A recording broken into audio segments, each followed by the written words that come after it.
Hi, this is Adam with Small Town Machine Shop, and we got a little machining project to do for a customer. What we're going to be doing here, customer brought in these pieces here. That goes on there, that goes on here. And this gets welded in there. He would like this piece shortened to match the outside width here. And then some rubber bushings will be pressed in here. And there's an inner sleeve, and we'll shorten that to the outside edge of the rubber bushings. So whatever we end up taking off this piece, we'll match it with that. So let's take some measurements and get this job going.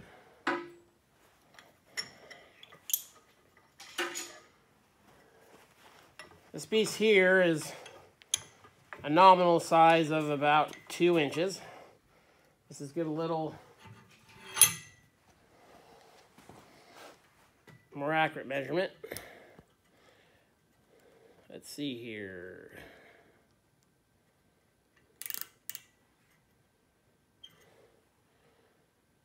Oh, it's within about 7 thousandths, which is not bad for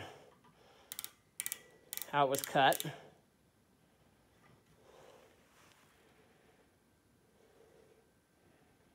Yeah, about 6 thousandths down there.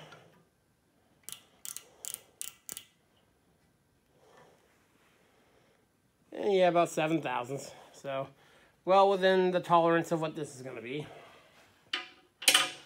So now we know that. Take some measurements on this guy.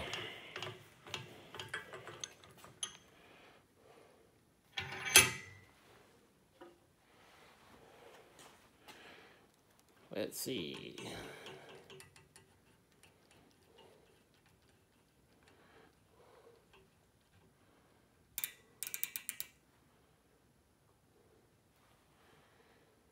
Sitting at about 2 inches, 502 thousandths.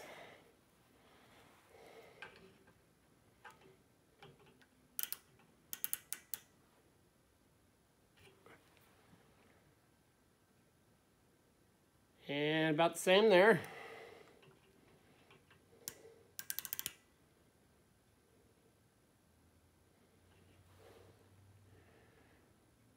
And about the same there. So we're going to end up taking roughly 250 thousandths off each face. We'll make it a matched pair with the base.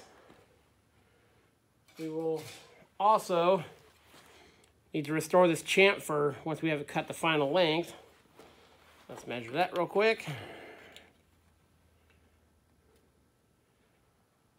And it's right at 45 degrees. So we'll get these cut, get it 2-dimension, chamfer it. Want to keep, of course, the grease zerk in the middle. And those are our dimensions for this project. Now we will go and I'll show you the setup on the lathe we're going to use. Okay, so we're over at the lathe now. We have the piece mounted in the 3-jaw chuck. And we've got the dial indicator set up. And as you can see, it's running very true. There's only about half a thou of run out on that, so that'll make that job easier. I'll get this out of the way.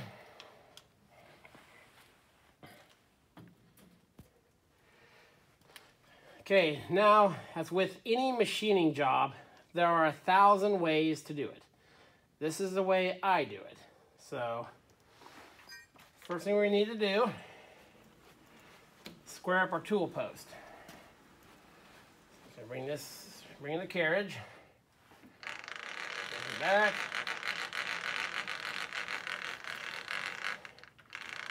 Find a nice flat spot. Face of the chuck. Carriage stop out of the way.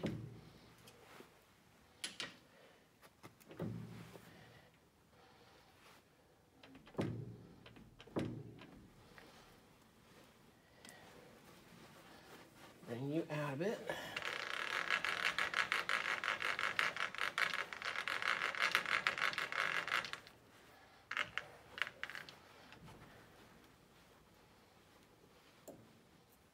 Just got seats in there.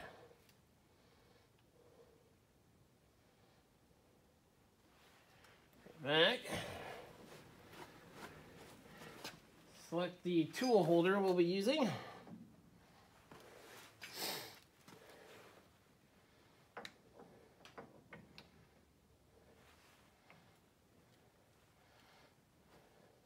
I just got as close.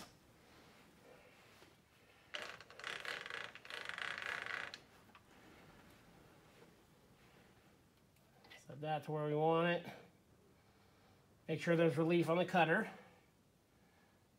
And that looks good. Crescent wrench. Snug up the tool post.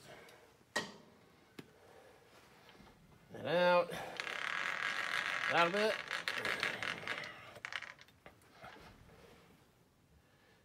Plenty of clearance. Okay. So now we know 250 thousandths have to come off this side. So what I do is I have the micrometer carriage stop for this machine. Slide it in. Now what I'm going to do, feed out the tool.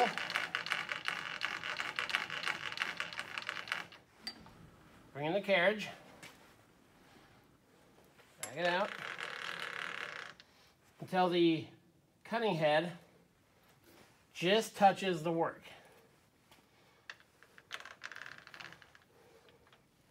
It's right there. When you turn to neutral, you can feel just a little bit of drag on it. Okay. That'll be the 0. So now, this still free slides. Each graduation on this knob is 1/1000th of an inch. Bring it up gently, push it against here. So now the 0, or whichever line it's on now, is the 0 as related to the part. So you got it set there. We will snug down. Carriage stop.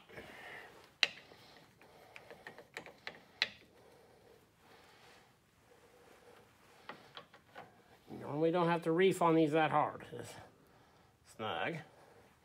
Okay.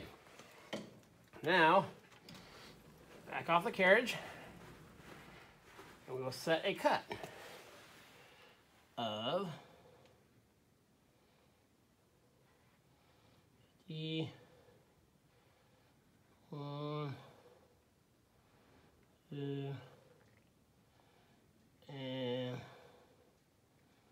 there, 250 thousandths. Set the set screw. This locks the wheel, puts pressure against it, pushes it this way. So now, we come up to it, we'll make our cuts. Each time we'll go a little closer. And there, that's where we'll stop. The hand wheel on this lathe is only in increments of 20 thousandths.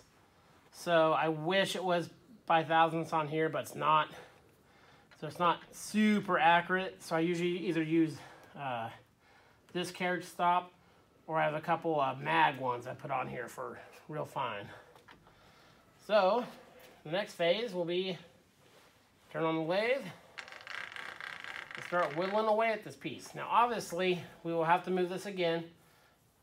Once we flip the piece over, we're not going to get it exactly as far stuck out as it was before, so we'll just reset everything. This is a very good way to keep yourself from cutting stuff too deep. You could even run it out, 10 thousandths more for finishing passes. It's just a good safety device, especially when you're just getting started. I still use it because I'm just used to it and I like it. Again, there's a million different ways to do each job on the lathe. I'm entirely self-taught. I've been doing machining for a couple years now, and I've never scrapped a part, well, not yet. I just take my time, be very meticulous about it. I've read all the books, South Bend's How to Run a Lathe and all that, but Hands on, just nice and slow and steady. So yeah, in the second part of the video, we will get to the actual turning of it and the chamfering. This is Adam from Small Town Machine Shop. Please comment, like, and subscribe, and thanks for watching.